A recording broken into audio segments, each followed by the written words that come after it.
could she do, or what else will she do to show me that she's alive? And in the middle of the night, I would wake it up sometimes and smell her perfume, the Yes. perfume that she really loved. I'd wait, all of a sudden this whole smell of her perfume would permeate the entire bedroom for a Oh, how beautiful. few minutes, you know. Yeah. I mean, this is another thing, and it usually happens within the first year that people get these scent signs. And we know some things about the scent signs. They're created in our minds. It's not that they put the scent in the room, but that it's created apparently in your mind. There's one fellow who told me at a conference that he and his wife had just gone to her, I guess, mother's house or grandmother's house who had just died. And the house was full of, or felt as if it was full of, the smell of this wonderful meal that grandma had always cooked some favorite food. And the wife said, "Don't you smell that? Isn't that wonderful?" And he said, "No, I don't smell that. I don't believe that," because he felt nervous about it. Instantly, for him, the smell disappeared, but she kept smelling it. It was just happening in their minds. And it was definitely a sign from grandma. I just think it's so extraordinary, but that's a very common sign and beautiful, because a familiar scent of someone is going to make us think of that person and feel close to that person, which is the whole point of it. Lovely. That's lovely. And another sign that I had was, to me, some of these things were unbelievable, but they happened. Is one early spring, a couple of years ago, early spring, there was a bumblebee that I was sitting in my car in a parking lot, and a bumblebee came and flew and sat on the the outside driver's mirror, and just kind of stared at me. And I didn't think it. And then a couple of minutes later, the bumblebee left, flew away out of sight. And a couple of minutes later, the bumblebee came back and sat on the very same mirror, the very same spot. That happened 3 different times. And My word. and there were no other bumblebees that time of year. So Yes. So they're able to control bumblebees, and some people talk about seeing birds, see certain red cardinals, for example. It's just these manifestations and signs are just absolutely phenomenal. Phenomenal. Yeah, it really is surprising. I mean, usually the two most common insect signs are dragonflies and butterflies, because those are the ones people would notice. I mean, obviously, if they can give us ant signs all day long, and we'll just say, "Oh my goodness, the house is infested with ants." So that's not going to work. But butterflies and dragonflies. Right after she died, my mother, for 3 mornings in a row, first, I think it was first dragonflies, then the next day butterflies, and the next day dragonflies. And the heat of 100-degree heat nowhere does it get hotter almost than Austin in the summer. And in the middle of the summer, she filled my yard with first dragonflies, and the next day butterflies, and the next day dragonflies, thousands of them. And they were nowhere else in the neighborhood. That's the kind of insect sign they'll sometimes send. But I've never heard of a bee sign. But bees are clever too, because you'll notice bees. And that's for any insect to be tame seeming, to almost, want to be around you. That insect is under the control of your loved one. That's not normal.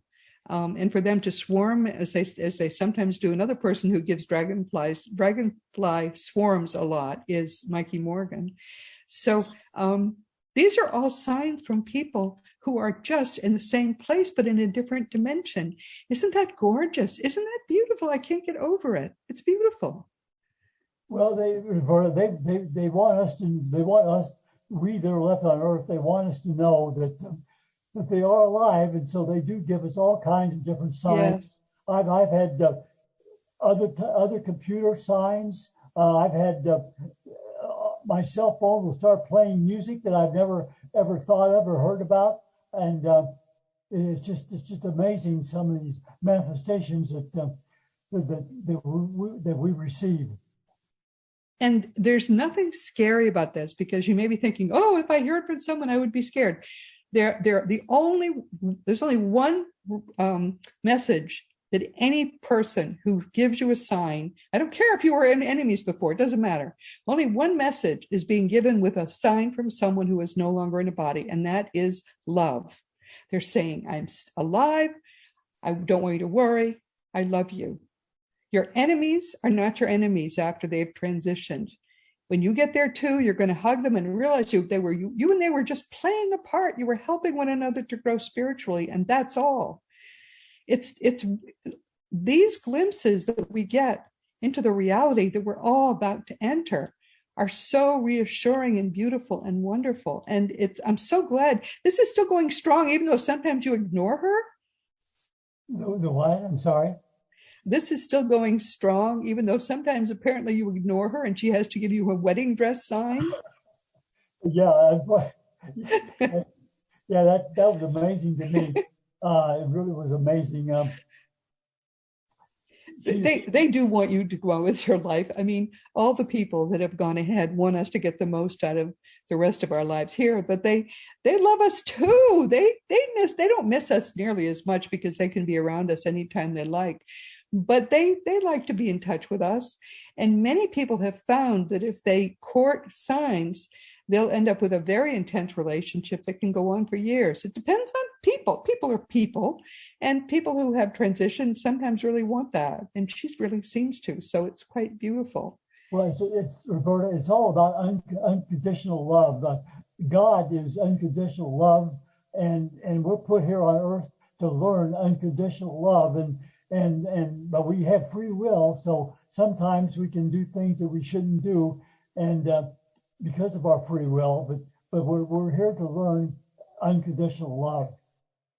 Beautifully said, my dear. That's exactly right. That's certainly what we've been hearing consistently from the people that we used to think were dead, but we know now they're not. They're not dead. What do you want people to take from our conversation? What do you hope they learn, and what do you hope will stick in their minds? Well, when they have a relative or a family member or wife or husband or son, daughter, whatever, when that person dies on earth, is that their body dies, but their soul, their who they are, their personality continues on and moves to a different realm, a different life. And so the whole point of all this is we want to try to eliminate the grief, the terrible, terrible grief that people have when somebody dies. And if people could just realize that there is an additional life, the same person they loved is still alive somewhere else, then perhaps they could eliminate all the terrible grief that we see around us when someone does pass away. That's what it's all about, I'm sure, for all these people who are trying to comfort you, but at the same time, she's urging you to write about it. They know that there was never meant to be this kind of separation. It's been much, much too deep and much, much too long. And all of these people just want us to know that everything is fine. We are eternal, they're eternal, and the reunions that are going to happen are just beyond your ability. Imagine being able to hug your great-great-great-grandma who you only ever saw in a picture. Well, that day is coming, and it's certainly on the way. So it's very, very exciting. Oh, my goodness. Well, we're coming to the end of our time. The website is signsfromsue.com. That'll be in the notes. And Ward will give me the names of it. It's a little tricky to find his books because you have to put his whole name in, Ward Edward Barcafer Jr. And you may not get it quite right. I think I was just doing an E. I didn't put the whole name.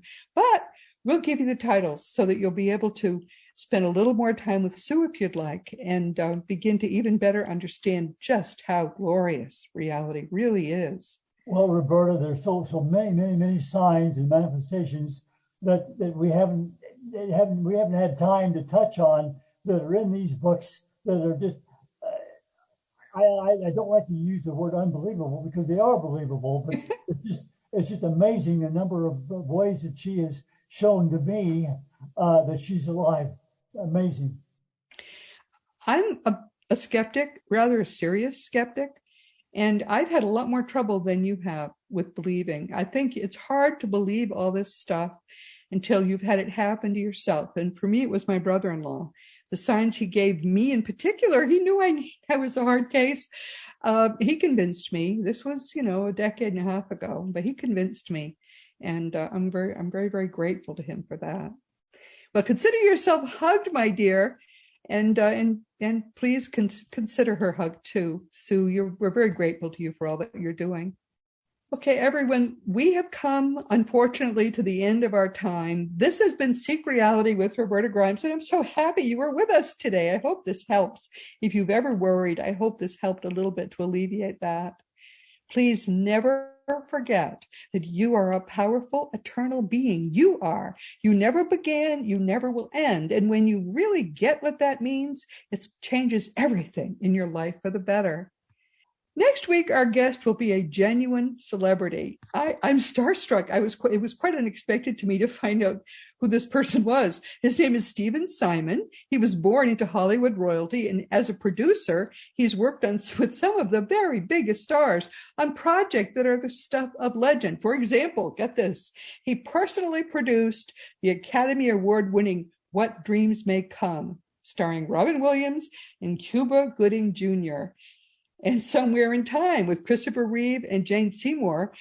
Those, of course, are both about what? The afterlife, right? And All the Right Moves with Tom Cruise as well. He co-executive produced Bill and Ted's Excellent Adventure and Bill and Ted's Bogus Journey, both with Keanu Reeves.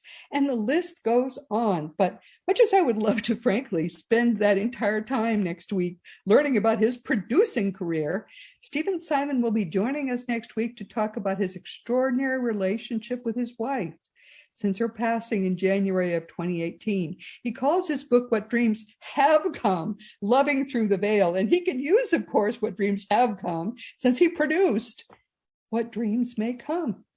So amazing, and the world is very small. Please join us next week. This is going to be fun.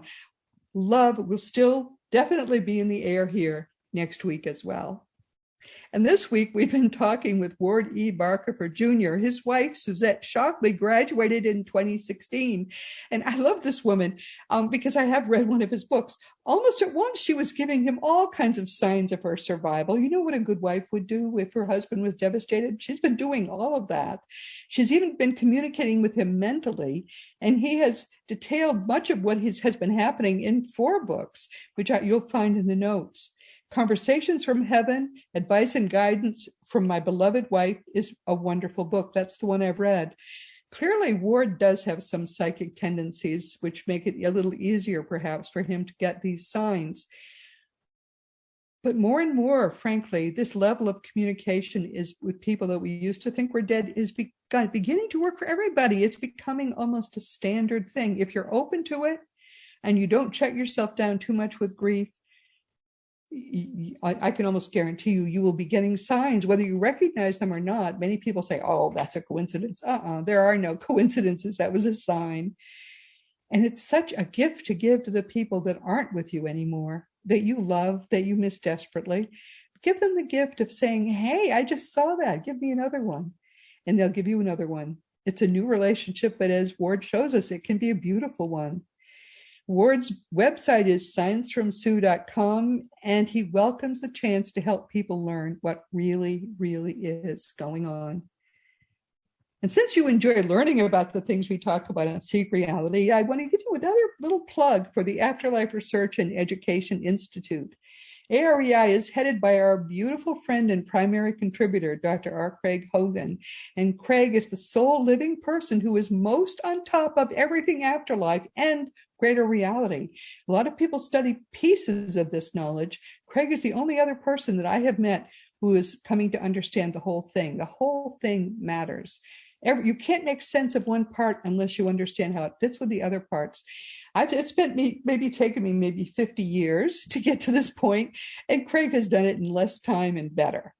AREI puts out a wonderful monthly newsletter, and if these topics interest you at all, just go to afterlifeinstitute.org. That's what it is, afterlifeinstitute.org, and learn from the man who still is my own primary teacher.